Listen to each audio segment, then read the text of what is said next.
In my cleaning of drawers and boxes and things up in my studio, I have come across some more things that I can use. Years and years ago, I decided I was going to make a strip quilt, putting it on paper like this. And I think it was the very first time I had ever tried anything like this. I had never done any quilting, and I didn't follow any directions. I just took it upon myself to do this.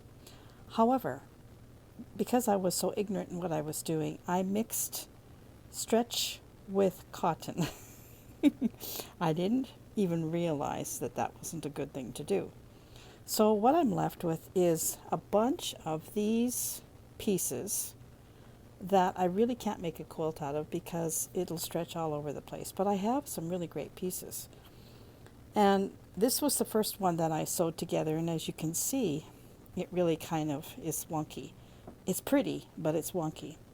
So I think what I'm going to do is I'm going to turn these. I have a whole stack of them, all kinds here. I'm going to turn these into project bags.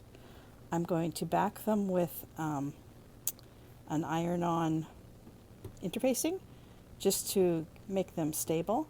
And I'm going to turn them into project bags. I need project bags like crazy. And what kind of got me on this idea was before I found all that, I found this. And these three pieces here, I'm going to show you in a sec. Here's one. Beautiful piece of fabric. And if you can see, there's been beads added to the flowers. This wasn't done by me. This was done by my Aunt Margaret when she was about 90 years old. And somehow these pieces have ended up with me. So this was one of her pieces. And this was a piece of Crazy Quilt.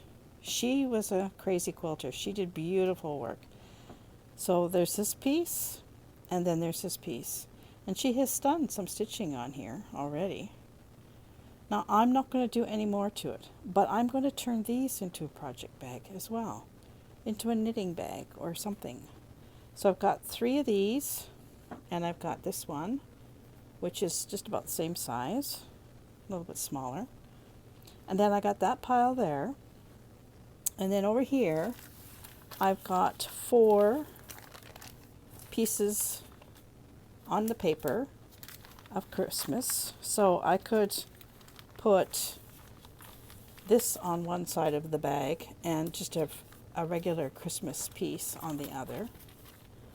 And then over here, I have some pieces of Crazy Quilt that I was fooling around with.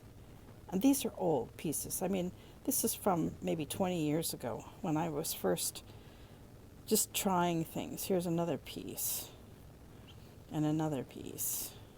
This one I've actually done a little blinging on.